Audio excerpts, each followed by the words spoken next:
আল্লাহ রাব্বুল আলামিন বলেন, দুনিয়ার বুকে যে মানুষরা আমার কথাকে গোপন করে, কিছু টাকার বিনিময় আল্লাহর কথাকে গোপন করা, কিছু সম্পদের বিনিময় কোরআনকে বন্ধ করে দেওয়ার ষড়যন্ত্র যারাই করবেন, যারাই আল্লাহর কথাকে বন্ধ করার ষড়যন্ত্র করবেন, আল্লাহ রাব্বুল আলামিন তাদের ব্যাপারে কঠিন আযাবের খবর দিলেন।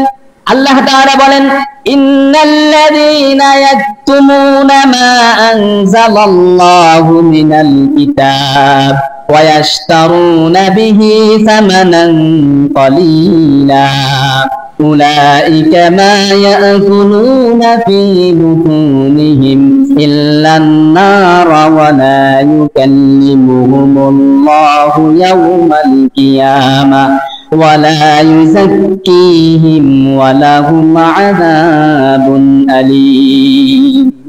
আল্লাহ রাব্বুল আলামিন বলেন, দুনিয়ার লোভে তুমি আক্রান্ত হয়ে গিয়ে তুমি আমার কোরআনের কথা বন্ধ করতে যদি তুমি চেষ্টা করো, আল্লাহ রাব্বুল আলামিন তাদের সম্পর্কে বলছেন, ইন্নাল্লাযীনা ইয়াকতুমুনা মা আনজালাল্লাহু মিনাল কিতাব, নিশ্চয় যারা আমার ফাটানো কিতাব থেকে কথাগুলো গোপন করে, তাদের স্বার্থের জন্য সামানান কলিলা, সাধারণ কিছু টাকা পয়সার বিনিময়ে, বাড়ি গাড়ির বিনিময়ে যারা আমার কথাকে গোপন করে, আল্লাহ রাব্বুল আলামিন বলেন, উলাইকা মা ইয়াকুলুনা ফি বুতুনিহিম ইল্লান নার। আল্লাহ তাআলা বলেন, তারা যেন দুনিয়ার টাকা পয়সা এগুলা তাদের পেটে ঢুকায় না, তারা যেন স্বয়ং আমি আল্লাহর জাহান্নামের আযাবগুলা তারা তাদের পেটের ভিতরে ঢুকায়। নাউযুবিল্লাহ। আল্লাহ তাআলা তাই বলছেন না শুধু, আল্লাহ রাব্বুল আলামিন বলেন, ওয়ালা ইউকাল্লিমুহুমুল্লাহু ইয়াওমাল কিয়ামাহ, আমি কিয়ামতের ময়দানে ওই বান্দার সাথে কথা বলবো না, আল্লাহ রাগ করবেন আপনার সাথে, ওয়ালা ইউযাক্কিহিম, আপনাকে পরিশুদ্ধ করবেন না আল্লাহ।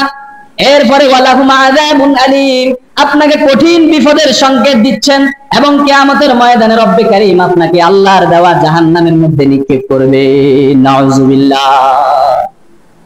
কি কারণে? আল্লাহ রাব্বুল আলামিন বলছেন, আমার কথাকে যারাই গোপন করবে তাদের জন্য কঠিন আযাব।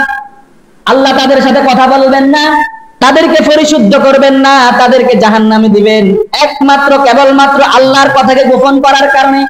আমাদের সমাজে এমন কিছু নেতা আছে যারা কোরআনের কথাকে গোপন করে বাড়ি গাড়ি নেয়, আপনার দেশের সম্পদকে লুট করে অন্য দেশে পাঠায়, বিনিময়ে তারা কোরআনের কথাকে গোপন করে। এত কিছু করার পরেও আপনার পেটটা ফুরায় না। আল্লাহ রাব্বুল আলামিন বলছেন, তারা যেন এই টাকা খায় না, তারা যেন জাহান্নামের আগুনটা তাদের পেটের ভিতরে ঢোকায়। নাউযুবিল্লাহি মিন যালিক। আল্লাহ রাব্বুল আলামিন আমাদের সবাইকে সত্যকে মিথ্যার সাথে আল্লাহর আইনকে বুলন্দিত করার থেকে আল্লাহ রাব্বুল আলামিন আমাদের সবাইকে হেফাজত করবেন। আমিন।